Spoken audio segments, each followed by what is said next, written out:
நாளிலும் நாம் கர்த்தருடைய வார்த்தை தியானிப்போம்.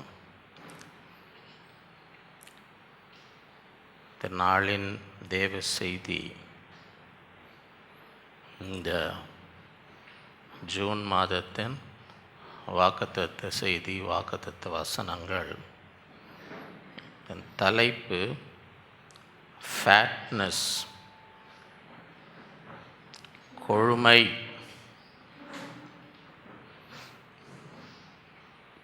இந்த வார்த்தையை குறித்து கொஞ்சம் ஜாக்கிரதையாக இருக்கணும். சரியா? யாரையும் பார்த்து சொல்கிறாதீங்க, பிரச்சனை வந்துடும். ஆனால் வேதத்தில் இந்த வார்த்தை அநேக ஆசீர்வாதங்களை அங்கே குறிப்பிடுகிறதாக இருக்கிறது. இந்த தலைப்பின் கீழே 7 சத்தியங்களை தியானிப்போம். முதலாவது குட்னஸ், நன்மை. இரண்டாவது பிளென்டி, மிகுதி. மூன்றாவது ஜாய், மகிழ்ச்சி. நான்காவது கைடன்ஸ், வழிநடத்துதல். ஐந்தாவது பிளான்டட், நாட்டப்படுதல். ஆறாவது ஆஃபரிங், காணிக்கை. ஏழாவது ரிப்பென்டன்ஸ், மனம் திரும்புதல்.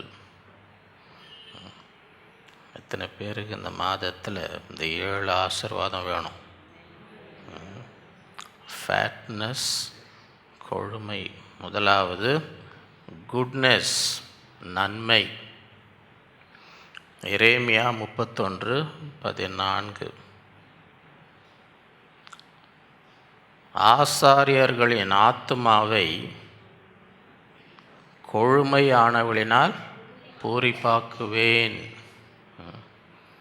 என் ஜனங்கள் நான் அளிக்கும் நன்மையினால் திருப்தியாவார்கள் என்று கர்த்தர். எத்தனை பேருக்கு இந்த மாதத்தில் இந்த ஆசீர்வாதம் வேணும்? ஆசாரியர்களின் ஆத்துமாவை, ஆத்துமா சரீரம் இல்லை. ஆசாரியர்கள் சரீரம் ரொம்ப கொழுத்து போயிருக்கணும்னு அப்படி சொல்ல. சரியா? ஆசாரியர்களின் ஆத்துமாவை என்ன செய்வேன்? கொழுமையானவைகளினால் பூரிப்பாக்குவேன். உன் ஆத்மா வாழ்வது போல நீ எல்லாவற்றிலும் வாழ்ந்து ஆத்மாவை, ஆசாரியர்கள் ஆத்மாவை என்ன செய்வேன்? கொழுமையினால் பூரி. என் ஜனங்கள் நான் அளிக்கும் நன்மையினால் திருப்தி ஆவார்கள் என்று கர்த்தர். எத்தனை பேர் இந்த மாதம் கர்த்தர் அளிக்கும் நன்மையினால் திருப்தி ஆவேன் என்ற வாக்குத்தத்தை பிடித்துக்கொள்ளும். இந்த மாதத்திலே நான் என்ன செய்வேன்? கர்த்தர் எனக்கும் அளிக்கும் நன்மையினால் என்ன செய்வேன்? திருப்தி ஆவேன். அது சத்தமாக சொல்லுங்கள் பார்க்கலாம். கர்த்தர் அளிக்கும் நன்மையினால் நான் திருப்தி ஆவேன். டெய்லி சொல்லுங்கள். டெய்லி காலையில் எழுந்தோன்னு என்ன சொல்லுங்கள்? கர்த்தர் அளிக்கும் நன்மையினால் நான் திருப்தி ஆவேன். சங்கீதம் 65:11. வருஷத்தை உம்முடைய நன்மையினால் உமது பாதைகள் நெய்யாய் பொழிகிறது. வருஷத்தை நன்மையால். முடிசூடுன்னு என்ன அர்த்தம்? கிரீடம். நன்மையினால் உம்முடைய பாதைகள் எப்படி பொழியும்? நெய்யாய் பொழியும். எத்தனை பேருக்கு இந்த மாதம் உங்கள் பாதையெல்லாம் நெய்யாக பொழியணும்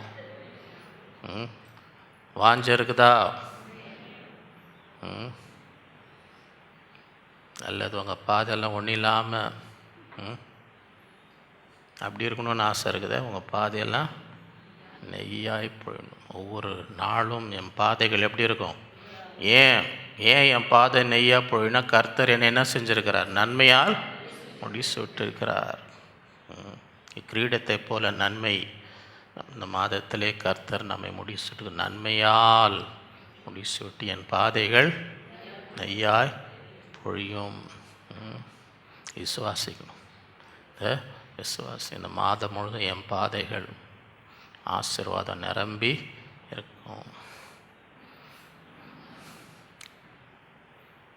இரண்டாவது, பிளென்டி, மிகுதி. ஆதியாகமம் 27:28. தேவன் உனக்கு வானத்து பனியையும் பூமியின் கொழுமையும் கொடுத்து மிகுந்த தானியத்தையும் திராட்சரசத்தையும் தந்தருள்வாராக.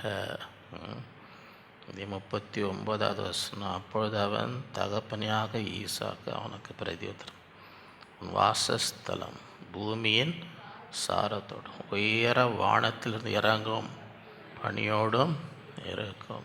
இந்த நாட்களிலே வானத்திலிருந்து தேவனுடைய தயவு, தேவனுடைய கிருபை, தேவன் உனக்கு வானத்து பனி பூமியின் கொழுமையும் மிகுந்த தானியத்தையும் திராட்சத்தையும் ரசத்தையும் தந்துள்ளேன். எத்தனை பேருக்கு இந்த மாதம் எல்லாமே எனக்கு மிகுதியாக இருக்கணும், வானத்திலேருந்து ஆசீர்வாதம் அப்படியே பனியை போல இறங்கணும், பூமியிலேருந்து கொழுமை எனக்கு வர வேண்டும், எந்த குறையும் இருக்கக்கூடாது. சத்தமாக இந்த மாதம் எனக்கு எல்லாமே மிகுதியாக இருக்கும். ஒவ்வொரு நாளும் சொல்லுங்கள். காலையில் எழுந்தோன்னா சொல்லுங்கள், கர்த்தர் எனக்கு கொடுத்த வாக்குத்தத்தம் இந்த மாதம் எல்லாமே எனக்கு எப்படி இருக்கும்? மிகுதியாக இருக்கும். கர்த்தர் என் மெய்ப்பராக இருக்கிறார். தாழ்ச்சி அடைவேன்னு இருக்கா, தாழ்ச்சி அடையேன்னு இருக்கா? காலையில் எழுந்தோன்னே என்ன விசுவாசம்? தாழ்ச்சி அடைவேன்னு விசுவாசிக்கிறீங்க, தாழ்ச்சி அடையேன்னு விசுவாசிக்கிறீங்களா?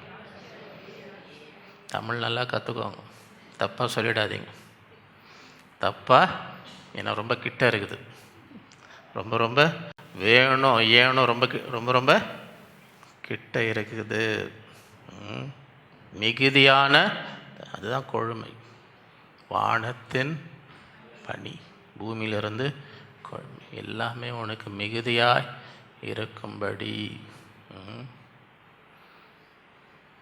அவர் என் தலையை எண்ணெயால் என் பாத்திரம் ஒழுகி கொண்டிருக்கிறது. என் பாத்திரம், ஓட்ட பாத்திரங்க எல்லாம் போயிடுதுங்க. எல்லாம் நான் எதா எடுக்கலான்னு பார்த்தா அதுக்குள்ளே எல்லாம் காலி ஆகிட்டுருக்குது. என் பாத்திரம், ஓட்ட பாத்திரம் அது இல்லை. என் பாத்திரம் என்ன செய்யுது? வழியுது. என்ன பண்ணுறதுப்பா, எனக்கு இவ்வளோதான் தேவை, அதுக்கு மேலே இருக்குது. என்ன பண்ணுறது? எல்லாம் நான் மற்றவங்களுக்கு அநேகருக்கு நான் ஆசீர்வாதம். முந்தி ஒரு பை கொடுத்தோம், ஞாபகம் இருக்குதா?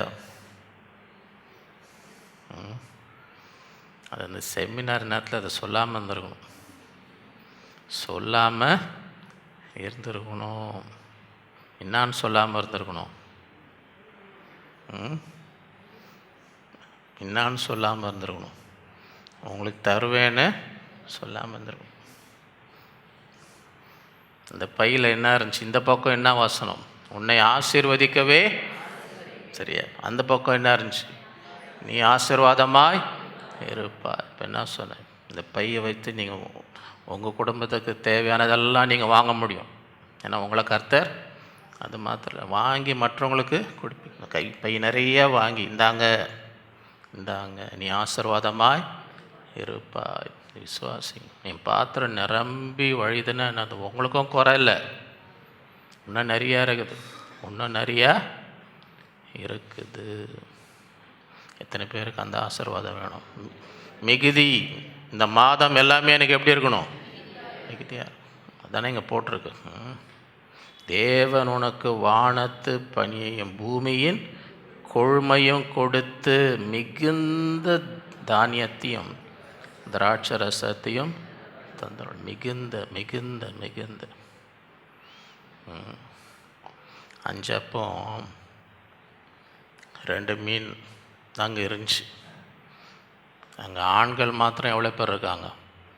5000. இது அதோட பெண்களும் பிள்ளைகளும் இவ்வளோ பேர். இங்கே இருக்கிறது என்ன? 5 அப்போ ஆளுக்கு ஒரு சின்ன சின்ன துண்டை கொடுத்துன்னு வாங்கப்பான்னு சொன்னாரா? அதெல்லாம் இவ்வளோண்டு எல்லாருக்கும் ஒரு சின்ன துண்டு கொடுங்கன்னு சொன்னாரா? எல்லாரும் திருப்தியாக.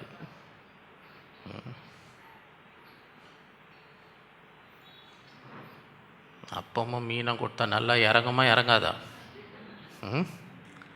சில சாப்பாடு இறங்காது. நாங்கள் இது சரி சரி இது என்ன பண்ணி தான் இருக்குது சில சாப்பாடு நல்லா இறங்கும்.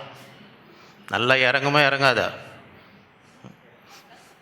நானும் யோசனை இருக்கேன், ஒரு நாள் 5 அப்போ 2 மீன் வைக்கலாமான்னு. மனசு நாத்தம் தாங்க முடியுமான்னு தெரியலையே.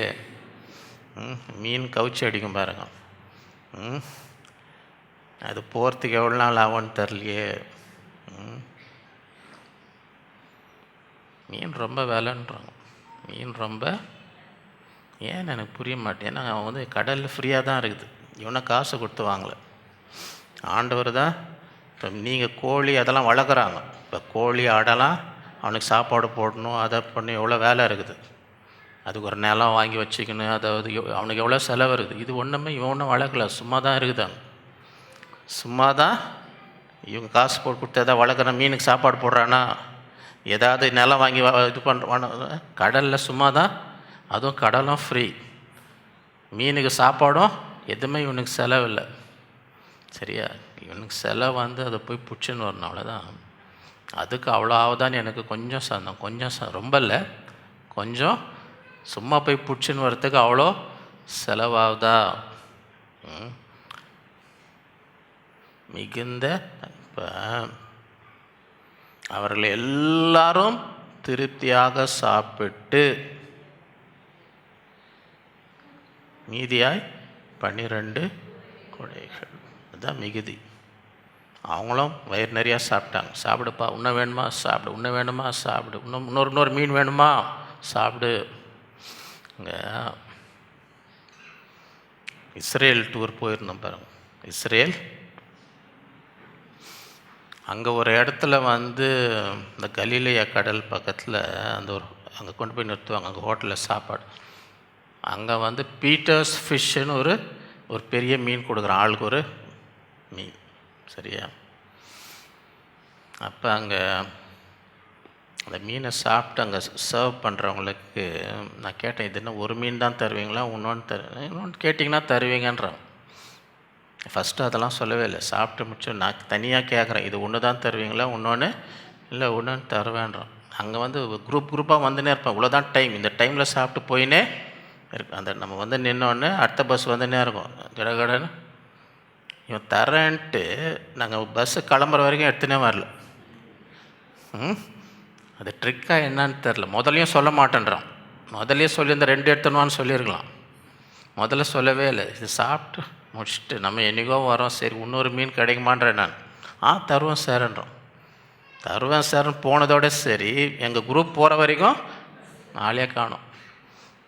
இதெல்லாம் அவங்க ட்ரைனிங்காக என்னன்னு தெரியல. சும்மா கேட்டால் தரன்ற மாதிரி சொல்லிட்டு போயிடு. இந்த பக்கம் திருப்பி தலையே அந்த குரூப் போகிற வரைக்கும் அங்கே தலையே காட்டாதான்னு கற்றுக் கொடுக்குறாங்களா என்னன்னு தெரில. ஆனால் ஆண்டவர் கொடுக்கும்போது அப்படி எவ்வளோ வேணால் சாப்பிடு.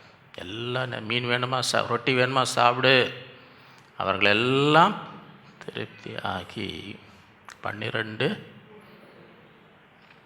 சில பேர் வந்து என்ன பண்ணாங்கன்னு யோசிக்கிறாங்க. அந்த 12 கூடையை சில பேர் என்னன்றாங்க, ஒவ்வொரு சீஷருக்கும் ஒரு கூடை எடுத்துக்கோப்பான்னு சொல்லியிருப்பாருன்றாங்க. சில பேர் இல்லை, அப்படி இல்லை. அந்த சீஷரில் இதை எடுத்துன்னு நேராக அந்த பையன் வீட்டுக்கு போ. அந்த பையன் வீட்டுக்கு அவங்க அம்மா கிட்ட சொல், உங்கள் மகன் கொடுத்தாமா, நீங்கள் உங்கள் மகனுக்குன்னு செஞ்சீங்களே 5 அப்போ 2 மீன், ஆண்டவர் கேட்டார் இது வேணும்னு, உங்கள் மகன் கொடுத்தான். சில பிள்ளைங்க தரமாட்டாங்க. நீங்கள் 2 மிட்டாய் கொட்டு 1 கூடுன்னு கொட்டு போகணும், தரமாட்டேன். நீங்கள் தான் அந்த 2 மிட்டாய் கொடுத்துருப்பீங்க, எனக்கு 1 கூடுன்னா கொடுக்கவே மாட்டேன். அதுங்க சின்ன வயசுலேருந்து அந்த மாதிரி வளருதுங்க. கூடுனா அந்த மாதிரி இருக்குதுங்களா இல்லையா? இவன் கொடுத்தான். எங்கள் அம்மா எனக்கு தான் கொடுத்தாங்கன்னு சொன்னானா? இல்லை தான் கொடு. சில பேர் என்னன்றாங்க, போன்வாங்க 12 சீஷர் எங்கே போ, அந்த பையன் வீட்டுக்கு போ, உங்கள் அம்மா கிட்ட சொல், அம்மா உங்கள் பையனுக்கு நீங்கள் செஞ்சீங்க 5 அப்போ. ஆண்டவர் கேட்டார், எனக்கு வேணும் அந்த 5 அப்போ 2. உன் மகன் என்ன செஞ்சான்? கொடுத்தான். அவனும் திருப்தியாக சாப்பிட்டான். அங்கே இருக்க எல்லாரும் இந்தாங்க 12 கூடைகள் வச்சுக்கோங்க, உங்களுக்கும் உங்கள் வீட்டுக்கு எவ்வளோ நாள் வேணால் சாப்பிடுங்க. ஆண்டவர் யாருக்கும் கடனாளி. இவை மிகுந்த தானியத்தையும் திராட்சத்தையும். 3வது ஜாய், மகிழ்ச்சி. நெகேமியா 8:10. பின்னும் அவன் அவர்களை நோக்கி, நீங்கள் போய் கொழுமையானதை புசித்து மதுரமானதை குடித்து ஒன்றும் இல்லாதவர்களுக்கு பங்குகளை. இந்த நாள் நம்முடைய ஆண்டவருக்கு பரிசுத்தமான. விசாரப்பட வேண்டாம், கர்த்தருக்குள் மகிழ்ச்சியாய் இருப்பதே உங்களுடைய பலன் என்றார். மகிழ்ச்சி, மகிழ்ச்சி. கொழுமையானவர்களை என்ன செய்யுங்க? புசிங்க. மதுரமானதை குடித்து ஒன்றும் இல்லாதவர்களுக்கு என்ன செய்யுங்க? பங்குகளை. சில பேர் நீங்கள் அப்படி தான் ஜாப் பண்ணுறாங்கன்னு நினைக்கிறேன். ஏற்கனவே நான் சொன்னேன் அவங்களுக்கு. எனக்கு அது புரியாத ஒரு இதாக இருக்குது. எனக்கு புரியாத சில பேர் எங்களையும் விருந்துன்னு கூப்பிடுவாங்க. அங்கெல்லாம் வகை எல்லாம் வச்சுட்டு ஜெபம் பண்ணும். ஆண்டவரே இந்த ஆகாரத்தை எங்களுக்கு ஆசீர்வதி, ஏழைகளுக்கு இதை பகிர்ந்து கொடு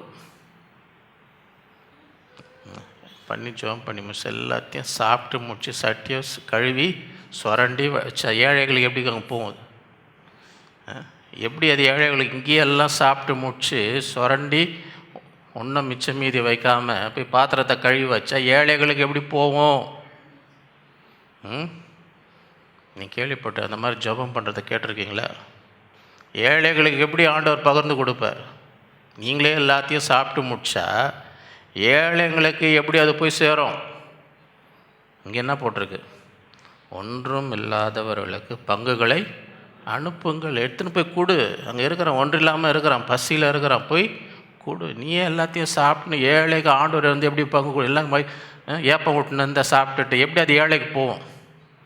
எப்படி அது ஏழைக்கு கொடு, பங்குகளை அனுப்புங்கள், போய் கொடுத்துட்டு வான்னு சொல்லி. அங்கே இருக்கிறாங்க பாரு, கஷ்டத்தில் இருக்கிறாங்க, ஒன்றும் இல்லாமல் இருக்க, போய் கொடுத்துட்டு வா. நீ விருந்து பண்ணும்போதும் பணக்காரும் சொந்தக்காரும் இவங்களெல்லாம் கூப்பிடாது. யாரை கூப்பிடு? ஏழைகள், ஊமை, குருடு இவங்களெல்லாம் கூப்பிடு. ஏன் அவங்களால திருப்பி செய்ய முடியாது. அப்போ உயிர்த்தெழுதலில் உனக்கு கிடைக்கும். நீ இவங்களெல்லாம் கூப்பிட்டேன்னா அவங்க திருப்பி அவங்க ஒரு விருந்து கூப்பிடுவாங்க. அடுத்த வாரம் எங்கள் வீட்டில் பிறந்தனா எல்லாம் வாங்க, நீ அங்கே போய் நீ சாப்பிட்டு முடிச்சா எல்லாம் முடிஞ்சு போச்சு. நீ அவனுக்கு சாப்பாடு போட்டால் அவனுக்கு சாப்பாடு போட்டால் எல்லாம் அங்கே ஒன்றும் கிடைக்காது. அங்கே ஒன்றும் நீ பரலோகத்தில் பலன் சேர்க்கணுமா, பொக்கிஷம் சேர்க்கணுமா, விருந்து போட்டால் யார் திரும்பி செய்ய முடியாதோ அவங்களுக்கு அப்போ உயிர்த்தெழுதலில் உனக்கு பலன் கொடுக்கப்படும். ஒன்றும் இல்லாதவர்களுக்கு பங்குகளை அனுப்புங்கள். அனுப்புகிறோமா?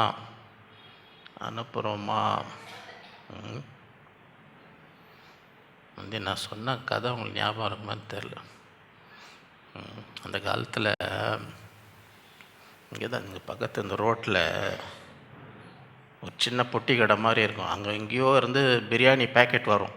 அங்கே சைடில் ஒரு சின்ன பொட்டி கடை மாதிரி தான் இந்த ரோட்டில். ஆனால் ரொம்ப ருசியான பிரியாணி வேறு எங்கே இருந்தோ வெறும் அங்கே பேக்கெட் வந்து இறங்கும், அங்கே போய் வாங்கிக்கலாம். சரியா? இப்போ காணும், ரொம்ப நாளாக காணும், அந்த இதை காணும். அப்போ நான் போகும்போது நான் போய் ஒரு பொட்டலை வாங்கும்போது பார்த்தா பக்கத்தில் ஓரத்தில் ஒரு ஏழை பிச்சைக்காரன் உட்காந்துருக்குறோம். அங்கெல்லாம் பிச்சை கேட்டுனாங்க. இந்த ரோட்டை ஓரத்தில் உட்காந்து பக்கத்தில் தான் அந்த பொட்டி கடை. அப்போ நான் வாங்கும் போது இவனை பார்த்தேன். நான் இங்கே பக்கத்தில் இவன் ஒருத்தன் உட்காந்து இருக்கிறத அப்போ யோசித்தேன், நம்ம ஏன் இவனுக்கும் ஒரு பொட்டலம் வாங்கக்கூடாதுன்னு. சரின்னு 2 பொட்டலம் கொடுப்பான்னு கேட்டேன். 2 பொட்டலம் அதில் எடுத்துன்னு 1 பொட்டலம் எடுத்துன்னு போய் அவங்ககிட்ட, இந்தாப்பா இந்தா நீ சாப்பிடுன்னு கொடுத்தேன் பாருங்க. அந்த பிச்சைக்காரன் என்னை பார்த்து சொல்கிறான், இந்த பிச்சைக்காரன் மதியானம் வெயில் அடிக்குது, வெயிலில் உட்காந்து இருக்கிறாங்க. இந்த கொண்டு போய் பேக்கெட் இந்தாப்பா நீ சாப்பிடுன்னு கொடுத்தேன் பாருங்க. அவன் என்னை பார்த்து கடவுளே நான் கூப்பிட்றான், கடவுளே நான். எனக்கு நம்ம இவ்வளோ நாள் என்னென்ன ஊழியம் பண்ணுறோமே, இவனை எதுவுமே இந்த கூட்டம் நடத்துகிறோம், அந்த கூட்டம் நடத்துகிறோம், இதை எழுதுகிறோம், அந்த பத்திரிக்கை போடுறோம், இவனை எதுவுமே தொடலையே. இங்கே வெயிலில் உட்காந்து பிச்சை எடுத்துன்னு இருக்கிறான். நம்ம பண்ணுற எந்த ஊழியமும் இவனை தொடவே இல்லை. அவன் அதனால் அவனுக்கு எந்த ஆசீர்வாதமோ நம்ம போய் சொல்ல, ஏன்பா நான் இந்த ஊழியம் பண்ணுறேன் அந்த ஊழியம் பண்ணுறேன், அவனுக்கு அதனால் அவனுக்கு ஒன்று தான் ஆசீர்வாதம். அவன் வெயிலில் உட்காந்து இருக்கிறான் பசியில். அப்போ எடுத்துன்னு வந்து இந்தாப்பா, அவன் என்னன்றான், கடவுளே நீ தான் எனக்கு கடவுள். நான் பசியில் உட்காந்து இருக்கும்போது யார் எனக்கு வந்து மற்ற எதுவுமே அவனை தொடவில்லை. நான் ஆண்டவர், நான் பசியாக இருந்தேன், எனக்கு ஆகாரம் ஒன்றுமில்லாதவர்களுக்கு பங்குகளை. நம்ம என்ன ஒன்றும் பண்ணலாம். உலகத்தில் வேதனையில் இருக்கிறவங்களுக்கு அந்த வேதனையில் இருக்கிற நேரத்தில் அவனுக்கு என்ன செய்கிறோம், வேறு எதுவுமே அவன் இருதயத்தை தொடாது. வேறு எதுவுமே அவனுடைய இருதயத்தை, நான் இது பண்ணுறேன் அது பண்ணுறேன் அதெல்லாம் எல்லாம் பண்ணின்னு இருங்க, அவனை தொடுதா? அவன் ரோட்டில் உட்காந்து வெயிலில் உட்காந்து பசியில் துடிக்கிறானே, அவனும் கடவுளை தான் கேட்குறான், கடவுளே நான் பசியாக இருக்கிறேன், எனக்கு சாப்பாடு வேணும். அந்த நேரத்தில் யார் அவனுக்கு வந்து அவன் தேவையை, அவன் தான் அவனுக்கு கடவுள். அதான் ஆண்டவர் சொல்கிறார், நியாய தீர்ப்பு நாளில் ரெண்டாக பிரிப்பேன். 2 வலது பக்கம் நீங்களாம், இங்கே இடது பக்கம். நீங்கள் வாருங்கள், என் பிதாவின் ராஜ்யத்தை உங்களுக்காக தான் ஆயத்தம் வந்து முதல் காரியமே என்ன சொல்கிறார், நான் பசியாக இருந்தேன், எனக்கு ஆகாரம் தாகமாக இருந்தேன், தண்ணி வஸ்திரம் இல்லாமல் இருந்தேன், வஸ்திரம் வியாதியாக இருந்தேன், என்னை வந்து பார்த்தீங்க, நான் காவலில் வந்தீங்க, எப்போ எப்போ எப்போ எப்போ வந்தோம், எப்போ சாப்பாடு கொடுத்தோம், மிகவும் சிறியவர்களாக இவர்களுக்கு எதை செய்தீர்களோ அது எனக்கே. இந்த பக்கம் இருந்தோம், பிசாசு காயத்து நரகத்து போங்க, ஐயோ என்ன பண்ணிட்டோம்ப்பா, நாங்கள் என்ன பண்ணிட்டோம், என்ன கொலை பண்ணோமா திருடணுமா?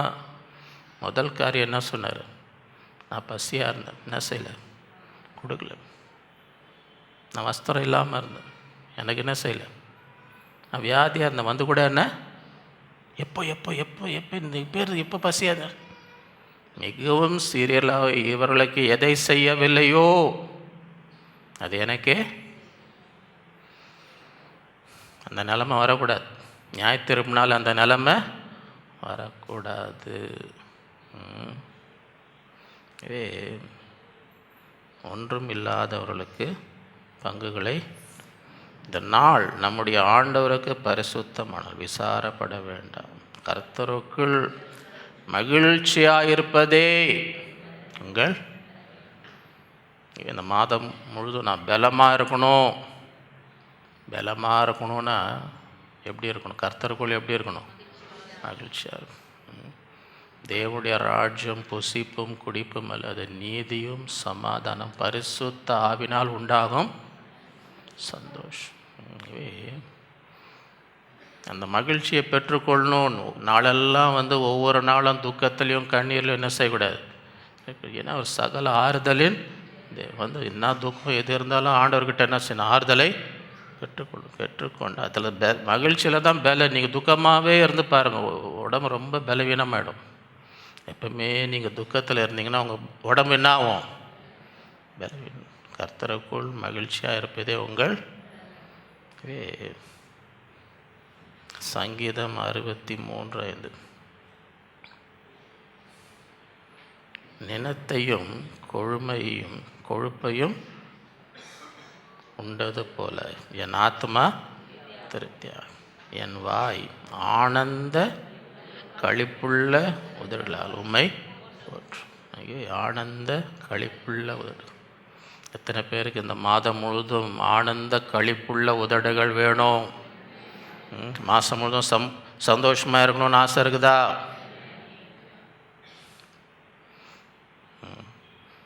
அல்லேலூயா பார்த்தா சரி, இன்னொரு ட்ரை பண்ணலாம். அடுத்த வசனத்துக்கு இதுலையாவது பார்க்கலாம். அடுத்த வசலையாவது கொஞ்சம் ட்ரை பண்ணலாம். சரியா?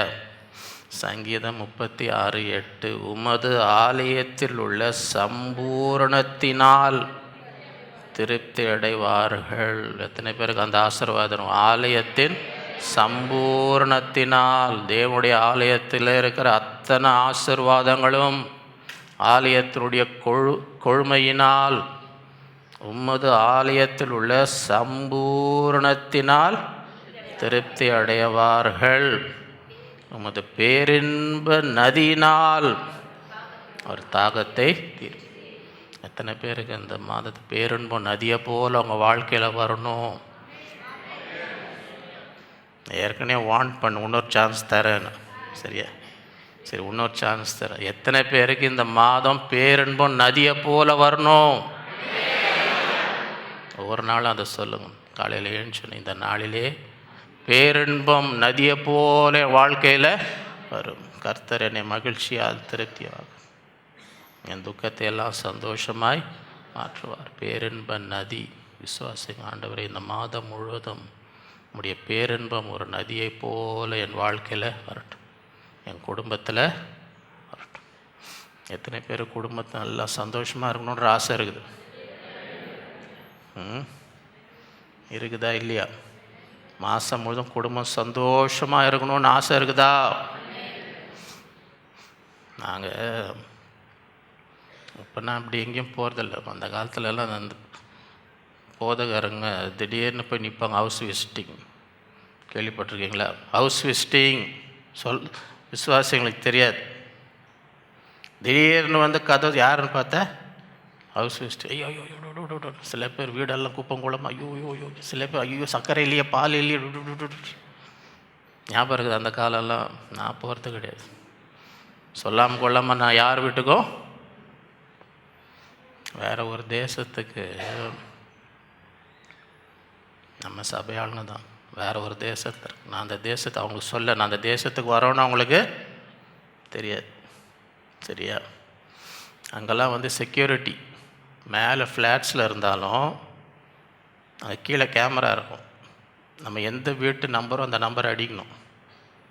அப்போ அவங்க கேமராவில் காட்டும் யார் நிற்கிறான்னு. அவங்க பார்த்து நமக்கு தெரிஞ்சவங்க அவங்க அமுத்தினா தான் இங்கே கதவு உள்ளே போக முடியாது. எவ்வளோ பெரிய ஃப்ளாட்ஸாக இருந்தாலும் சும்மா உள்ளே போக முடியாது. அவங்க யார் வரான்னு தெரிஞ்சு அவங்க அங்கேருந்து பட்டன் அமுத்தணும். நம்ம அவங்க நம்பரை அமுத்தணும். வீட்டு நம்பரை அமுத்தினா அவங்க கேமராவில் அங்கே பார்ப்பாங்க யார் இங்கே நிற்கிறான்னு. அவங்க பட்டன் தரேன், கதவை தரேன், அவங்க பட்டன் அமுத்தினா தான் கதவு. நான் வந்து சொல்லாமல் கொள்ளாமல் போகிறேன். நான் வரதே அவங்களுக்கு, நான் பெட்டி கிட்டெல்லாம் இழுத்துன்னு போனோன்னு எனக்கு முன்னாடி போனவங்க இது ஒருத்தர் வராங்க, கதவு அப்படியே திறந்து பிடிச்சாங்க பாருங்கண்ணா. எதுவுமே அமுத்தலை, பட்டன் கிட்டலாம் எதுவும். ஏன்னா பாவம் ஒருத்தர் பெட்டி எது இழுத்துன்னு வராருன்னு சொல்லி உள்ளே போடுவாங்க, அப்படியே கதவை பிடிச்சின்னு இருந்தாங்க, நீயும் வான்னு சொல்லி. சரி, நேராக வீடு வரைக்கும் போயிட்டு பெல்ல அனுப்பிச்சேன் பாரு. நம்ம சவால் தான். கதவை தான் நான் சந்தோஷமாக வரவே என்னென்னா வீடு ஃபுல்லாக குப்பை குளம். ஏன் எப்படி சொல்ல மாட்டீங்க, ஏன் எப்படி சொல்ல மாட்டீங்க, ஏன் எப்படி என்னென்னா எல்லாம் எப்படி இருக்குது, குப்பங்குளமாக வந்து பார்த்துட்டாரே போதகர் வந்து இவ்வளோ குப்பை குளமாக வீட்டை வச்சுன்னு இருக்கோன்னு பார்த்துட்டாருன்னு வந்த சந்தோஷமே. ஏன் சொல்லாமல் வந்துட்டிங்களே, சொல்லாமல் வந்துட்டிங்களே, சொல்லலாம் வந்துட்டிங்களே. என்ன இப்போ சர்ப்ரைஸாக? அவங்க சர்ப்ரைஸாக இல்லை, என்னை வீடு குப்பை குளமாக இருக்குது. இங்கே இதுலேருந்து என்ன சொல்லணும், ஆண்டோடைய வருகைக்கு ஆயத்தமாக இருக்கணும். இதுலேருந்து என்ன கற்றுக்குறோம், ஆண்டோடைய வருகைக்கு என்னை திடீர்னு வருவார், ஆயத்தமாக. நமது பேரின்ப நதினால் அவர்கள் தாகத்தை இந்த மாதம் ஒவ்வொரு நாளும் விசுவாசி. ஆண்டவரே,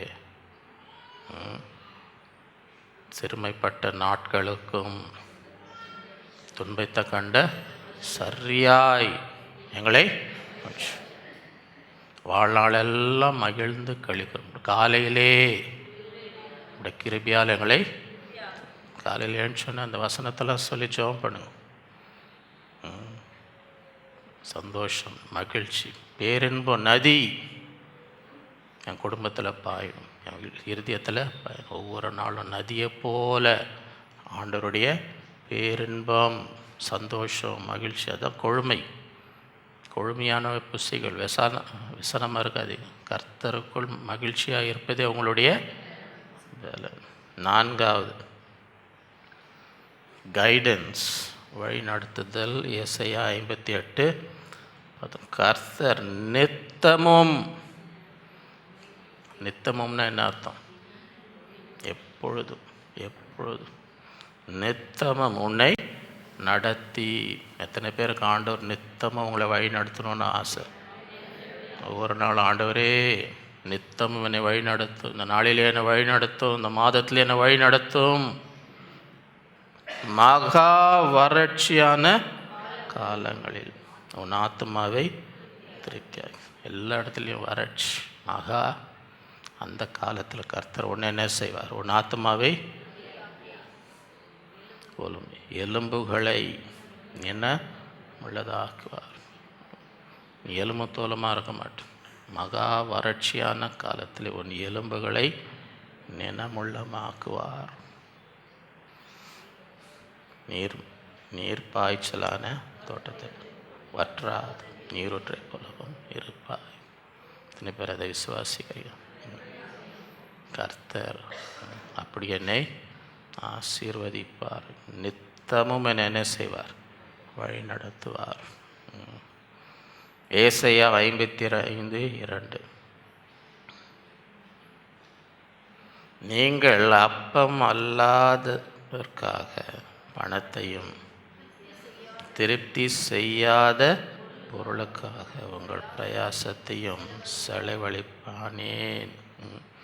ஏன் பணத்தை வீணாகிறீங்க? ஏன் பணத்தை வீணாக்கிறாங்க? அது உங்களுக்கு ஆகாரமும் கிடையாது, அது உங்களுக்கு திருப்தியும் படுத்து. இது வாங்குகிறோம், இது செய்கிறோம், இது செலவு பண்ணோம், ஒன்றும் பிரயோஜனமே, திருப்தியே இல்லை. இதை வாங்கியும் திருப்தியே. ஏன் அதை வீணாக்குறீங்க? செய்ய வேண்டியது என்ன? நீங்கள் எனக்கு கவனமாய் செவி கொடுத்து, ஆண்டவரே என்னை வழி நடத்தும், ஆண்டவரே என்ன வழி நடத்தும், என்னோட பேசு, எனக்கு சொல்ல நான் என்ன செய்ய வேண்டும், எனக்கு நீங்கள் எனக்கு கவனமாய் நலமானதை சாப்பிடுங்கள். அப்பொழுது உங்கள் ஆத்மா கொழுப்பான பதார்த்தம் மகிழ்ச்சி ஆகும். ஆண்டவருக்கு செவி கொடு, ஆண்டோடைய ஆலோசனை கேள், ஆண்டோடைய வழிநடத்தலை கேள். அப்பொழுது உன் ஆத்மா எப்படி இருக்கும்? கொழுப்பான பதார்த்தங்களினால் மகிழ்ச்சியாக இருக்கும். திருப்தி இல்லாததுக்கு ஏன் வீணாக்கி கொண்டு இருக்கிற? உன் நேரத்தையும் பணத்தையும் இதுக்கும் அதுக்கும், அது ஒன்றும் திருப்தியே இல்லை. அதனால் திருப்தியே இல்லை. எனக்கு செவி கொடு. எப்படி செவி கொடு? எனக்கு கவனமாய் செவி கொடுத்து. கவனமாய், இந்த காதில் வாங்கி அந்த காதில் விட்டுன்னு இருக்கக்கூடாது. அது கவனமாய் செவி கொடுத்துன்னு சொல்ல முடியுமா? நான்மா சபையை பற்றி தெரில. சில சபையில் ஆராதனை முடிஞ்சு வீட்டுக்கு போனால் அங்கே இருக்கவங்க என்னம்மா இன்றைக்கி செய்தி, என்னம்மா இன்றைக்கி செய்தின்னா ரொம்ப நல்லா இருந்துச்சுங்க. என்னம்மா செய்தி? இல்லை ரொம்ப ஆசீர்வாதமாக. என்னம்மா செய்தி? இல்லை ரொம்ப வல்லமையாக இருந்தது. என்னம்மா செய்தி? ஆண்டவர் கிரியை செய்தார். என்ன செய்தின்னா சொல்ல, ஏன்னா இந்த காதில் வாங்கி அதில்லை. கவனமாய் நீங்கள் எனக்கு கவனமாய் செவி கொடு நலமானதை. அப்பொழுது உங்கள் ஆத்மா கொழுப்பான பதார்த்தத்தினால் மகிழ்ச்சி. 5வது பிளான்டட், நாட்டப்படுதல். சங்கீதம் 92:12 நீதிமான் பனையை போல செழித்து. லீபனோனில் கேதுருவை போல் வளருவான். கர்த்தருடைய ஆலயத்தில் நாட்டப்பட்டவர்கள் எங்கள் தேவனுடைய பிரகாரங்களில் செழித்திருப்பார்கள். கர்த்தருடைய ஆலயத்தில் எப்படி இருக்கணும்? நாட்டப்பட்டு. இங்கே யாருக்குன்னா கார்டனிங், இந்த வளர்க்குறது, செடி வளர்க்குற இன்ட்ரெஸ்ட் யாருக்குன்னா இருக்குதா? வளர்க்குறீங்களா? வீட்டில் எதாவது வளர்க்குறீங்களா? யாருக்கும் கார்டனிங் எதுவுமே இன்ட்ரெஸ்ட் இல்லையா? வளர்க்குறது, மரம் வளர்க்குறது எதுவுமே யாருக்குமே ஒன்றுமே தெரியாது. பழம் கொடுத்தா சாப்பிடுவீங்க, அது எப்படி வளர்க்கணுன்னு தெரியும். மரம் ஒரு இடத்துல நாட்டப்பட்டிருந்தால் தான் இங்கே போய் தூக்கி கொஞ்சம் அங்கே வச்சுட்டு அடுத்த நாள் தூக்கி அங்கே வச்சு வளருமா? ஏதாவது ஒரு இடத்துல ஒழுங்காக இருக்கணும். இல்லைன்னா அது எங்கேயுமே. கர்த்தருடைய ஆலயத்திலே நாட்டப்பட்டவர்கள் எங்கள் தேவனுடைய பிரகாரங்களில் செழித்திருப்பார்கள். எத்தனை பேர் இந்த நம்ம சபையில் நாட்டப்பட்டு செழிப்பாக இருக்கிறேன்னு சாட்சி சொல்ல முடியும்? நீங்கள் நாட்டப்பட்டு இருந்தாலே கர்த்தர் அது உங்களை என்ன செய்வார்? எங்கே இருந்தாலும் சில பேர் கொஞ்ச நாள் ஒரு சபை, அப்புறம் இன்னொரு சபை, அங்கே எதாவது பிடிக்கலன்னா இன்னொரு சபை ரவுண்ட் அடிச்சுனே இருந்தாங்களே. என்னங்க? இல்லைங்க, ஒவ்வொரு சபையிலும் போகிறேன், ஏதாவது ஒரு குறை இருக்குது. அங்கே சபை குறைந்தால் இன்னொரு சபைக்கு போகணும், அங்கேயும் ஏதோ அப்போ தான் இன்னொரு சபைக்கு போகணும், அங்கேயும் இப்போ எத்தனாவது சபையில் நம்ம நிறைய ரவுண்டு அடிச்சுனாருங்க. அப்போ அவர் சொன்ன, நீங்கள் குறையில்லாத சபையை பார்த்தீங்கன்னா நீங்கள் அங்கே போகாதீங்க. ஏன்னா நீங்கள் போனீங்கன்னா அந்த சபையில் என்ன வந்துடும்? அது நல்லா இருக்குது, நீங்கள் போகாதீங்க. அங்கே குறையில்லாத சபையில் நீங்கள் போனீங்கன்னா அதை கெடுத்துருவீங்க. அங்கேயும் என்ன வந்துடும்? குறை வந்துடும். சரியா? அங்கேவே தேவனுடைய ஆலயத்திலே நாட்டப்பட்டவர்கள் எங்கள் தேவனுடைய பிரகாரங்களில். அதில் என்ன பிரச்சனைன்னா நான் இங்கேருந்து ஒரு ஊருக்கு நமக்கு தெரிஞ்சவங்க இறந்துட்டாங்க, நாடகம் பண்ண. அவங்க அவங்க வீட்டு ஏத்தாப்புல ஏதோ இருக்குன்னு அங்கே கொஞ்சம் போயின்னு இருந்தாங்க போல், எனக்கு தெரியாது. அங்கே போனால் ஒரே சண்டை. அவங்க அந்த காலத்துலேருந்து நம்ம சபை பழைய காலத்து ஆதி விசுவாசி, அந்த சபை போதவங்க ஒரே நாங்கள் தான் அடக்கம். என்னென்னா அவங்க வீட்டு ஏத்தாப்பில் இருக்குதுன்னா அப்பப்போ அங்கே போவாங்க போல். அப்பப்போ அங்கே நான் இங்கேருந்து சென்னையிலேருந்து அவ்வளோ தூரம் போயிருக்கிறேன். இங்கேருந்து ஒரு 5 மணி நேரம் இவங்களுக்கு அடக்கம் பண்ணோன்னு அவங்க சொன்னதுனால என்ன பண்ணேன், அங்கே போனால் அங்கே ஒரே பிரச்சனை. ஏன்னா அந்த சபை நான் தான் அடக்கம் பண்ணணும். அவங்க முன்னாடியே இருக்கிறாங்க வீட்டு ஏத்தாப்புலே. இல்லை இவங்க எங்கே தான் வருவாங்கன்றாங்க. ஏப்பா இவங்க அந்த காலத்துலேருந்து நம்ம அதுக்கு தான் அங்கேருந்து சென்னையிலேருந்து இவ்வளோ தூரம் வந்திருக்கிறோம். வெள்ளை ஜிப்பா போட்டுன்னு நான் தான் அம்மாவை இறக்குவேன்றார். அப்புறம் அவரை அமுச்சு விட்டு நீங்கள் ஜோம் பண்ணிட்டு போங்கன்ற மாதிரி இது மாதிரி ஒரு பிரச்சனை. அப்போ முன்னாடியே சொல்லிடணும். முன்னாடியே மண்டை போட்டால் எந்த சபை உங்களை குழியில் இறக்கணும்னு முன்னாடியே லேட்டஸ்ட் தேவையில்லாத பிரச்சனை. இதுக்கு நான் இங்கேருந்து அவ்வளோ தூரம் போய் அது வயசான அம்மான்னு வைங்க, வயசான அம்மா நம்ம ஆதி விசுவாசி, நம்ம சபையுடைய ஆதி. சரியா? தேவையில்லாத பிரச்சனை. நீங்கள் உயிரோடு இருக்க வரைக்கும் போன பிறகாது நிம்மதியாக இருக்கணும். இல்லை அதுலேயும் ஒரு சண்டை நான் இறக்குவேன் நீ இறக்குவேன். நீ முன்னாடியே அப்போ சொல்லிவிடு, அப்பா நான் இங்கே ஆற்றுல ஒரு கால் சேத்துல ஒரு கால், இங்கேயும் என் மண்டை போட்டேன்னா யார் என்ன குழியில் இறக்கணும் அது முன்னாடி சொல்லிவிடுங்க. எந்தெந்த சபைக்கு போகிறீங்களோ எல்லாருக்கும் சொல்லிவிடுங்க. அப்போ இப்போ பிரச்சனையே இருக்காது. இந்த சபை தான் நான் குழியில் இறக்கணும், அடுத்த சபை ஜோம் பண்ணிட்டு போயினே இருப்பாங்க. அவங்க ஒன்றும் யாரும் சண்டையே இருக்கக்கூடாது. அந்த மாதிரி ஆகிப்போச்சு. எவ்வளோ நேரம் நான் வரத்துக்கு முன்னாடி ஒரே சண்டையா, நான் இங்கேருந்து போயின்னு இருக்கிறேன் பாருங்க. சொல்லுவோம் ஐயோ நாங்கள் ஒரே சண்டைங்க, ஒரே அவ்வளோ நேரம் சண்டையாம். அதனால் ரவுண்ட் அடிக்கிறவங்க என்ன சொல்லிடணும், முன்னாடியே சொல்லிடணும், நான் மண்டை போட்டேன்னா யார் உங்களை குழியில் அதுக்கப்புறம் பிரச்சனை வரக்கூடாது, தேவையில்லாத யாருக்கும் மன வருத்தம்லாம் வரக்கூடாது. புரியுதா புரியலையா? இதெல்லாம் உண்மையாக நடந்ததுனால நான் சொல்கிறேன். நான் கர்த்தருடைய ஆலயத்திலே நாட்டப்பட்டவர்கள் எங்கள் தேவனுடைய பிரகாரங்களில் செழித்து இருப்பார்கள். கர்த்தர் உத்தமர் என்றும் என் கண்மலை ஆகிய அவரிடத்தில் அநீதி இல்லை என்றும் விளங்க பண்ணுவேன். அவர்கள் முதிர் வயதிலும் கனித்திருந்த புஷ்டியும் பசுமையுமாய் இருப்பார்கள். முதிர் வயதிலும், வயசானா கூட எப்படி இருப்பாங்க? புஷ்டியும் பசுமை. ஏன் நாட்டப்பட்டிருக்கு? கர்த்தருடைய ஆலயத்திலே நாட்டப்பட்டிருந்தா நீ எப்படி இருப்ப? ஆசீர்வாதமாக முதிர் வயதிலும் கனித்தந்து புஷ்டியும் பசுமையுமாய் இருப்பார்கள். 6வது ஆஃபரிங், காணிக்கை. ஆதியாகமம் 4:3-5. சில நாள் சென்ற பின்பு காயின் நிலத்தின் கனிகளை கர்த்தருக்கு காணிக்கையாக. சில நாள் சென்ற பிறகுன்னா ஐயா ஒன்றும் அவசரமே ஒன்றும் அவசரம் இல்லை, ரொம்ப மெதுவாக கொடுக்கலாம்.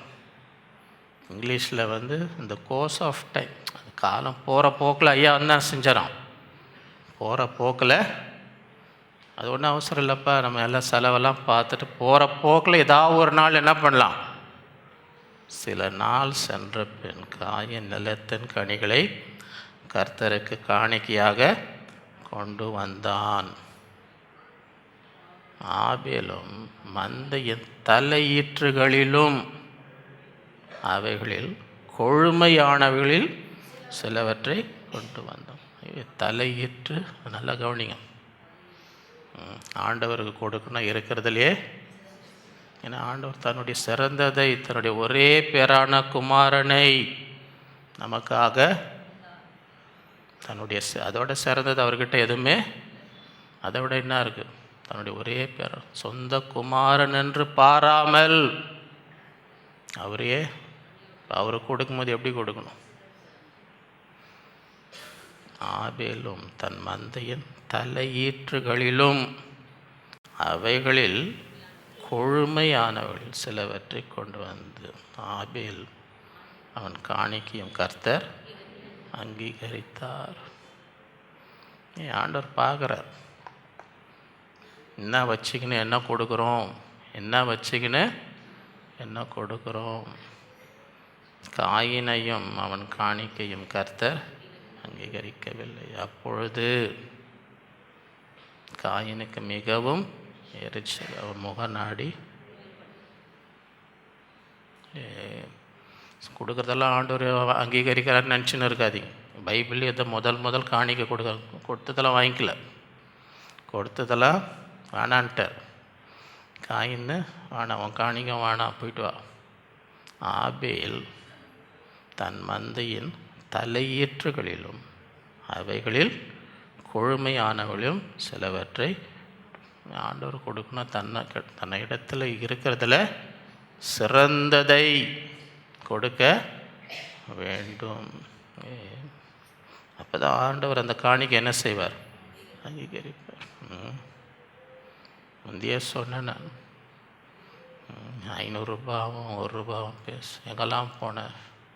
500 ரூபான்னு டெல்லி போனேன், ஆக்ரா போய் தாஜ்மஹாலை பார்த்தேன், பாம்பே போனேன், கொல்கட்டா, பெங்களூர், எல்லாம் பெரிய பெரிய இடத்துக்குலாம் 1 ரூபா. நீ எங்கே போன? நான் எங்கே போனேன்? வாரம் ஒரு பெந்தகோஸ்து சபைக்கு போயிட்டு வரேன். இந்த 1 ரூபா ஒன்று இங்கே உழுதா, இல்லை இந்த அதே இடத்துக்கு இன்னொரு காணிக்கை பெட்டியில் உழுதா, இன்னொரு காணிக்கை பெட்டியில் உழுதுன்னு இருக்குது. கர்த்தருக்கு காணிக்கை கொடுக்கணும் நம்மக்கிட்ட இருக்கிறதுல. அன்றைக்கி இந்த பேங்க்காரனுக்கு ரொம்ப சில்லறைங்களெல்லாம் எடுத்துன்னு போனீங்கன்னா எண்றதுக்கு ரொம்ப கோவப்படுறாங்க. என்னப்பா வரல, ஒரு இதாக எடுத்துனோப்பா, என்னப்பா நீ அவனு ஒரு 10 ரூபாய் 20 ரூபாய் எண்றதுக்கே அவனுக்கு பிடிக்கல. இந்த சூழ்நிலையில் ஒருத்தன் வரான், நான் இருக்கிறேன். இப்போ நான் இருக்கும்போது ஒருத்தன் வந்தான் பாருங்க, உள்ளேருந்து ஒரு சுருக்கு பை எடுத்தான். அதை கொட்டின எல்லாம் சில்லறைங்க. அவன் பேங்க்கார முகமே திட்டின்னு ஒன்று ஒரு 50 பைசா பயங்கர கோவத்தோடு எல்லாம் திட்டி முடிச்சு, ஏன்ப்பா திட்டி முடிச்சா பாருங்க, எண்ணி முடிச்சு அவனை பார்த்து திட்டுற நேரத்தில் இன்னொரு சுருக்கு பை.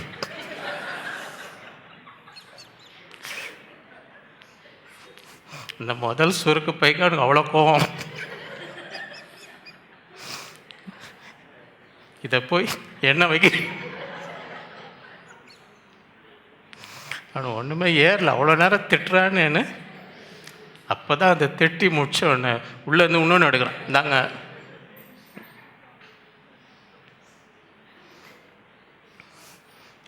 நீதிமொழிகள் 3:9-10. உன் பொருள் நாளும் உன் எல்லா விளைவின் முதற் பலனாலும் கர்த்தரை கனம். காணிக்க ஆண்டவரை கனம், எல்லாத்துலேயுமே முதல் சிறந்ததை கொடு, மிச்சம் மீதியெல்லாம் கொடுக்காத. உன் பொருளாலும் உன் எல்லா விளைவின் முதற் கர்த்தரை. அப்போ என்ன நடக்கும்? அப்பொழுது உன் களஞ்சியங்கள் பூரணமாய் உன் ஆலைகள் திராட்சரசம் புரண்டோடும். எத்தனை பேருக்கு அந்த ஆசீர்வாதம் வேணும்? கர்த்தரை கனம் பண்ணும், நம்முடைய சிறந்ததை கொடுத்து தேவனை கனம். நீதிமொழிகள் 11:25. உதார குணமுள்ள ஆத்மா செழிக்கும். எவன் தண்ணீர் பாய்ச்சுகிறவனோ அவனுக்கு தண்ணீர் பாய்ச்சி. ஆத்மா செழிக்கணும்னு என்ன செய்யணும்? உதார குணமுள்ளவராய். 7வது ரிப்பென்டன்ஸ், மனம் திரும்ப.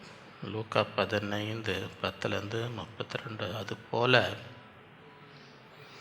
மனம் திரும்புகிற ஒரே பாவியின் நிமித்தம் தேவனுடைய தூதருக்கு முன்பாக சந்தோஷம் உண்டாகிறது என்று உங்களுக்கு சொல்லுகிறேன்.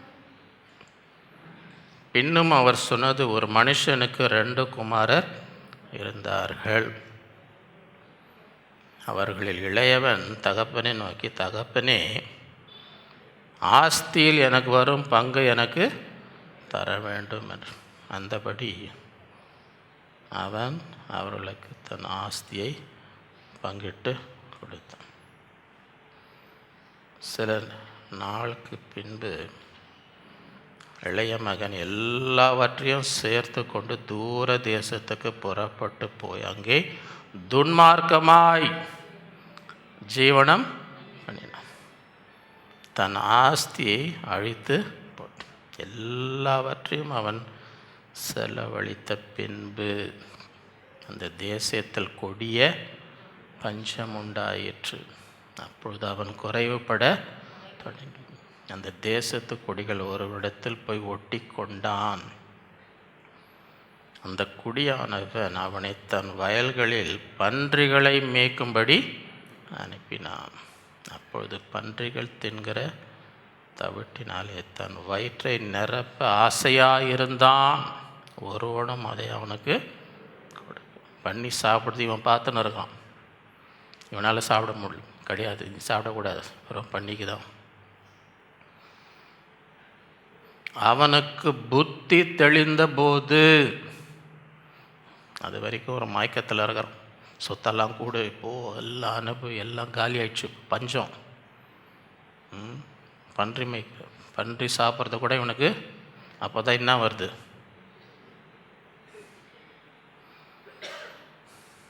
அவன் என் தகப்பனுடைய கூலிக்காரர், எத்தனையோ பூர்த்தியான சாப்பாடு இருக்கிறது. வீட்டில் வேலை செய்கிறவங்களாம் எப்படி சாப்பிட்றான்? பூர்த்தியாக. நானும் பசி. நான் எழுந்து என் தகப்பனத்திற்கு போய், தகப்பனே, பரத்துக்கு விரோதமாக, உமக்கு விரோதமாக பாவம் இனிமேல் உம்முடைய குமாரன் என்று சொல்லப்படும் நான் பார்த்துறேன். உம்முடைய கூலிக்காரர்கள் ஒருவனாக என்னை எத்துக்கொள்ளேன் என்று சொல்லி எழுந்து புறப்பட்டு தன் தகப்பனிடத்தில் அவன் தூரத்தில் வரும்போது அவனுடைய தகப்பன் அவனை கண்டு மனதுருகி ஓடி அவன் கழுத்தை கட்டிக்கொண்டு அவனை யுத்தம் செய்தான். குமாரன் தகப்பனை நோக்கி, தகப்பனே, பரத்துக்கு விரோதமாகவும் உமக்கு முன்பாகவும் பாவம் இனிமேல் உடைய குமாரன் என்று சொல்லப்படுவதற்கு நான் பாத்திரன் அல்ல என்று. ஏன்? அவன் தூரத்தில் வரும்பொழுது யார் பார்க்குறா? தகப்பன் ஓடுறார். பார்க்கும்போதே மனம் உருகுது. அவனை பார்த்து மனது உருகி ஓடுறார். அப்பா, மகன் ஓடல, அப்பா ஓடுறார். அவனை கட்டி பிடித்து நான் சொல்கிறேன், அப்பா, நான் உனக்கு மகனாக இருக்கக்கூட நான் என்ன பாத்திரேன், ஒரு வேலைக்காரனை வைத்துக்கொள்ளும். பாவம் செய்த உமக்கும் பரத்துக்கும். ஒரு தகப்பனுடைய இருதயம் பாருங்க. சொத்தெல்லாம் வாங்கின்னு போனால் கூட தகப்ப இருதயம் ஏங்கினே இருக்குது. எப்போ என் மகன், இப்போ கடந்த வாரம் நியூஸில் பார்த்தீங்களா? கடந்த வாரம் நியூஸில் ஒரு பையன், அவங்க அப்பா அங்கே தான் இருக்கார், பில்டிங்கில் அங்கே தான் இருக்கிறார். அவனை வந்து வீட்டுக்கு போன்னு அனுப்புகிறாரு. அவன் லிஃப்ட்டில் ஏறுறான். லிஃப்ட்டில் ஏறும் போது கரண்ட் கட் ஆயிடுச்சு. இப்போ இவன் லிஃப்ட் உள்ளே இருக்கிறான். லிஃப்ட் உள்ள அங்கேருந்து அப்பா அப்பா அப்பான்னு கத்துறான். அப்பாவுக்கு சத்தம் கேட்குது. இவர் தான் வீட்டுக்கு போன்றார். போன அங்கேருந்து அப்பா அப்பா அப்பான்னு கூப்பிட்றான். அப்பாவுக்கு சத்தம். அவங்க சொல்கிறாங்க 2-3 நிமிஷம் தான் கரண்ட்டு. 3 நிமிஷத்தில் கரண்ட் வந்து பையன் வெளியே. ஆனால் அந்த 3 நிமிஷத்தில் அப்பா அப்பா அப்பான்னு கூப்பிட்றான் பாருங்க. இப்படி சத்தம் கேட்டு இவருக்கு அங்கேயே ஹார்ட் அட்டாக் வந்து இறந்துட்டார். என் மகன் என் மகன் என் மகன். இந்த அப்பாவுடைய இருதயம் பாருங்க. அவர் இத்தனைக்கும் பார்த்தா பெரிய ஒரு இராணுவமும் இது அதிகாரி மாரி இருக்கிறார். பெரிய பயில்வான் மாதிரி இருந்தாலும் மகன் என் மகன் என் மகன். அவன் கூப்பிட்றான். லிஃப்ட்டில் மாட்டிக்கின்னு அப்பாவுக்கு என்ன பண்ணுறதுன்னு தெரில. என்ன பண்ண, கரண்ட்டு போயிடுச்சே, என் மகன் லிஃப்ட்டில் இருக்கிறானே பாருங்க. நியூஸில் போன வாரம் தான் அப்பா அப்பா அப்பான்னு கூப்பிட்டானா. அந்த சத்தம் என் மகன் என் மகன். அவன் 3 நிமிஷத்தில் கரண்ட் வந்துடுச்சா மகன் வெளியே. அந்த 3 நிமிஷம் கூட அப்பாவால் ஐயோ என் மகன் என் மகன் என் மகன். அதுக்குள்ளே இறுதியாக நின்று போச்சு. ஹார்ட் அட்டாக் வந்து தகப்பன் இந்த தகப்பன் ஓடுறார். என் மகன் என் மகன். அப்பொழுது தகப்பன் ஊழியக்காரரை நோக்கி, நீங்கள் உயர்ந்த வஸ்திரத்தை கொண்டு வந்து இவனுக்கு உடுத்தி இவன் கைக்கு மோதிரத்தையும் கால்களுக்கு பாதரட்சைகளையும் போடுங்கள். கொழுத்த கன்றை கொண்டு வந்து அடியுங்கள். நாம் புசித்து சந்தோஷமாய். ஏன்? என் குமாரனாகிய இவன் மரித்தான், திரும்பவும் உயிர்த்தான், காணாமற் போனான், திரும்பவும் என்றான். அப்படியே அவர்கள் சந்தோஷப்பட அப்படின்னார். கொழுத்த கன்று எப்போ ஒருத்தர் மனம் திரும்ப, ஒரு பாவி மனம் திரும்பும் பொழுது, ஆண்டவரே என்னை மன்னியும், நான் பாவம் செய்துட்டேன், திரும்பி வா. அப்போ தான் கொழுத்த கன்று. கொழுமை எப்பொழுது? ஒரு பாவி மனம் திரும்பும். ஏன்னா ஆண்டவர் காத்துனே இருக்கிறார். இந்த தகப்பனை போல தேவன் பார்த்து கொண்டு இருக்கிறார். வா, திரும்பி வா. எங்கே போயிட்ட, எங்கே போயிட்ட, ஏன் என்னை விட்டு தூரமாய் வா. திரும்பி வரும்பொழுது இந்த சந்தோஷம், மனம் திரும்பதனால் உண்டாகும் சந்தோஷம். கொழுத்த கன்றை கொண்டு வாருங்கள். நாம் எப்படி இருக்கணும்? சந்தோஷமாக இருக்கணும். ஏன்? என் மகன் மரித்தான், உயிரோடு காணாமற் போனான், மீண்டும் காணப்பட்டான். அவனுடைய மூத்த குமாரன் வயலிருந்து அவன் திரும்ப வீட்டுக்கு சம வருகிற போது கீத வாத்தியத்தையும் நடனங்களையும் கேட்டு ஊழியக்காரர்கள் அழைத்து, இது என்ன? அதற்கு அவனுடைய சகோதரன் வந்தார். அவர் மறுபடியும் சுகத்துடனே உடைய தகப்பனிடத்தில் வந்து சேர்ந்தபடினாலே அவருக்காக கொழுத்த கன்றை அடித்து வித்தார். அப்பொழுது அவன் கோபம் அடைந்து உள்ளே போக மனதில்லாமல் தகப்பனோ வெளியே வந்து அவனை வரவைத்தான். அவன் தகப்பனுக்கு பிரீதன், இதோ நான் இத்தனை வருஷங்களாய் நான் உமக்கு ஊழியம் செய்து ஒரு காலம் உம்முடைய கற்பனையை மீறாது. என் சிநேகிதர் நான் சந்தோஷமாய் இருக்கும்படி ஒரு காலம் எனக்கு ஒரு ஆட்டுக்குட்டியாவது, வேசிகளிடத்தில் உம்முடைய ஆஸ்தியை அழித்து போட்ட உம்முடைய குமாரனாக இவன் வந்தவுடைய கொழுத்த கன்றை இவனுக்காக அடைப்பித்தீரே என்றான். அதற்கு தக மகனே, நீ எப்பொழுதும் என்னோடு எனக்குள்ளதெல்லாம் உன்னுடையதாய் இருக்குது. உன் சகோதரனாக இவனோ மரித்தான், திரும்பவும் உயிர்த்தான், காணாமல் போனான், திரும்பவும் ஆனபடினாலே நாம் சந்தோஷப்பட்டு மகிழ்ச்சியாக இருக்க வேண்டும் என்று சொன்னான். மனம் திரும்புதல் எப்போ? கொழுத்த கன்று ஒரு பாவி, ஆண்டவரே என்னை மன்னியும், நம்ம விட்டு விலகி போய்விடும், என் மனம் போன போக்கில் போனேன் என்பதை உணர்ந்து அவன் புத்தி தெளிந்தபோது,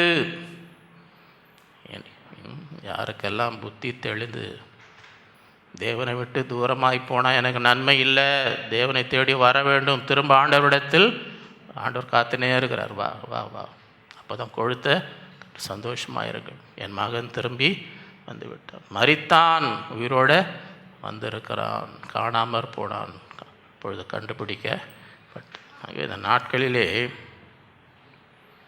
அப்படிப்பட்ட ஆசீர்வாதங்கள்,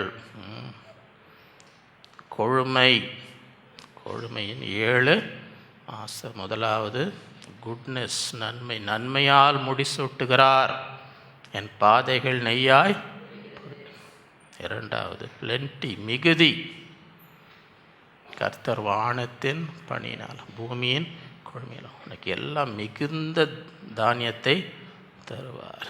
மூன்றாவது ஜாய், மகிழ்ச்சி, கொழுமையானவர்களை புசியுங்கள் விசாரமாக, இது கர்த்தருடைய நாள், கர்த்தருக்குள் மகிழ்ச்சியாக இருப்பதே உங்களுடைய பலம். நான்காவது கைடன்ஸ், வழிநடை, கர்த்தர் நித்தமும் உன்னை நடத்துவார், மகா வறட்சி உன் எலும்புகள் இன்னும் உள்ளதாய் இருக்கும்.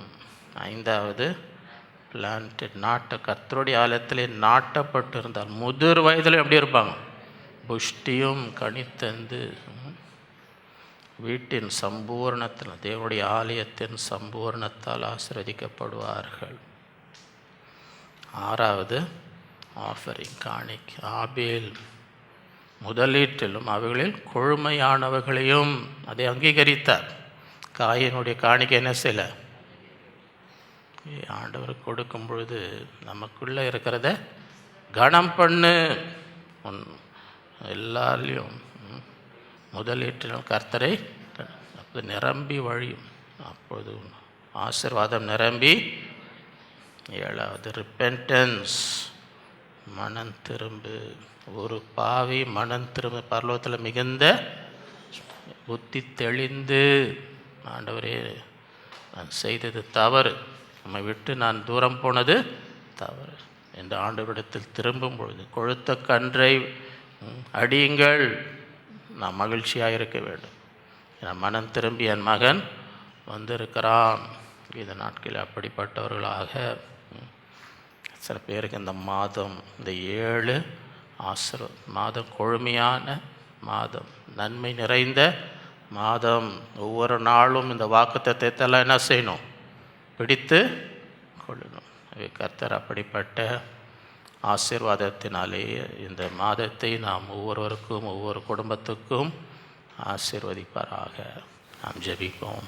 அன்புள்ள ஆண்டவரே, உம்மை துதிக்கிறோம், உம்மை ஸ்தோத்திரிக்கிறோம். இந்த ஜூன் மாதம் முதல் வாரத்தில் முதல் நாளிலே நம்முடைய சமூகத்திலே கூடி வரும்படி, உம்மை ஆராதித்து உம்மை தொழுது கொள்ளும்படி, எங்களுடைய இருதயத்தின் பாரங்களை உங்களுடைய சமூகத்தில் ஊற்றி ஜெபிக்கும்படி, உம்முடைய ஆசீர்வாதங்களை பெற்றுக்கொள்ளும்படி தந்த கிருபைக்காக உம்மை ஸ்தோத்திரிக்கிறோம்.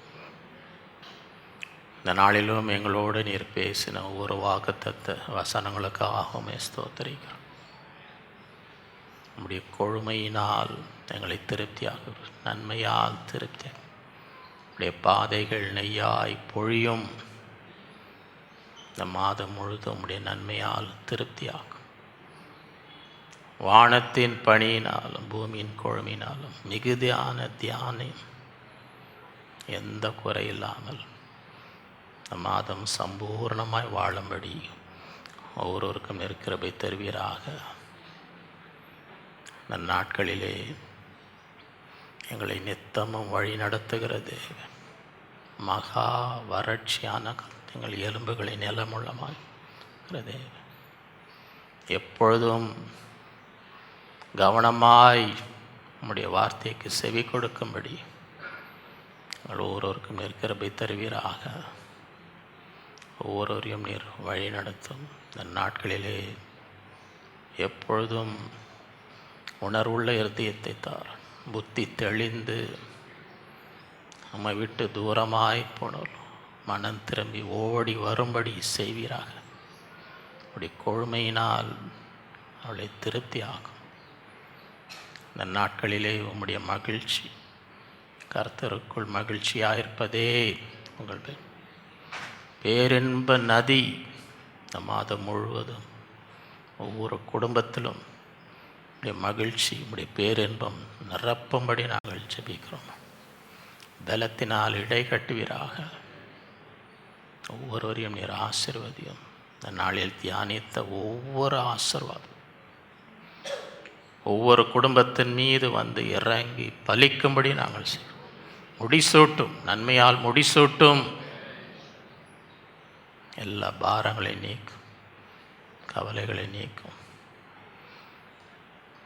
சிறுமைப்பட்ட நாட்களுக்கும் துன்பத்தை கண்ட வருஷங்களுக்கும் சரியாய் மகிழ்ச்சியாக்கும். வாழ்நாளெல்லாம் மகிழ்ந்து களி கூறும்படி காலையிலே உம்முடைய கிருபையால் எங்களை திருப்தியாகும். இந்த மாதத்தையும் கரத்தில் ஒப்பு கொடுக்கணும். சமூகம் எங்களுக்கு முன்பதாக சென்று இளைப்பாறுதலை தருகிறார். எல்லா தடைகளை உடைப்பீராக. எல்லா சத்ருவின் கிருகளை நிர்மூலமாக்கிறார், சிதறடிப்பீராக. ஒவ்வொரு குடும்பத்தையும் சமாதானம் சந்தோஷத்தால் நிரப்பும். உடைய மன விருப்பங்களை நிறைவேற்றும். உடைய விண்ணப்பங்களுக்கு பதில் தாரும். ஆசீர்வதி. உடைய கரத்தில் ஒப்பு கொடுக்கணும். எல்லா துதிகான உமக்கே செலுத்துகிறோம். இயேசுவின் மூலம் பிதாவே. நம்முடைய கர்த்தராகிய இயேசு கிறிஸ்துவின் கிருபை, பிதாவாகிய தேவனுடைய அன்பு, பரிசுத்தாவின் அந்யோன்யம் நம் அனைவரோடும் என்றும் என்றும் இருப்பதாக. என் ஆத்மாவே கர்த்தரை ஸ்தோத்திரி. என் முழு உலகமே அவருடைய பரிசுத்த நாமத்தை. என் ஆத்மாவே கர்த்தரை, அவர் செய்த சகல உபகாரங்களையும் மறவாதே. ஆமென். ஹல்லேலூயா. கர்த்தர் உங்கள் ஒவ்வொருவரையும் அளவில்லாமல் ஆசீர்வதிப்பாராக.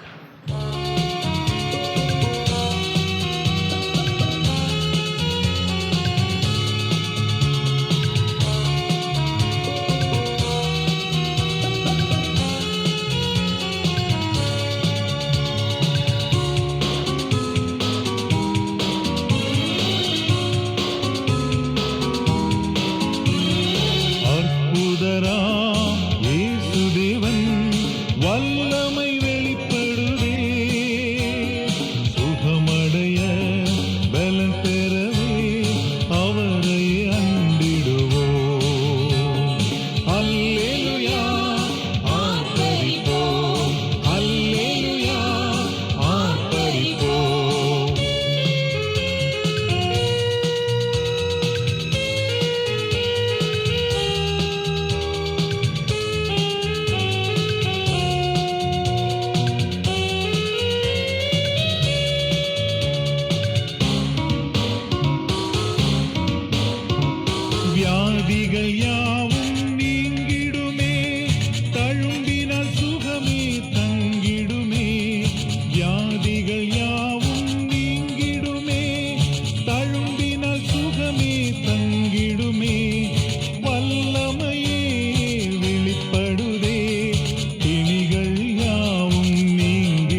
அல்லேலூயா ஆர்ப்பரிப்போம், அல்லேலூயா ஆர்ப்பரிப்போம்.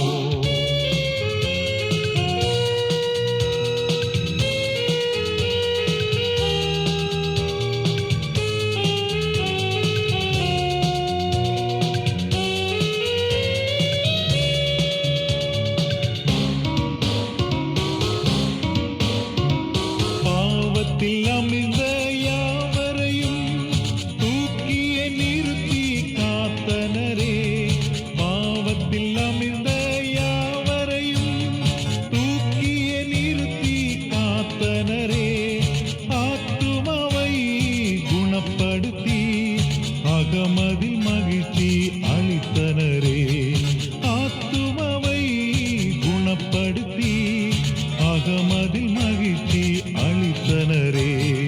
அற்புதராம் இயேசு தேவன் வல்லமை வெளிப்படுதே, சுகமடைய பலன் பெறவே அவரையே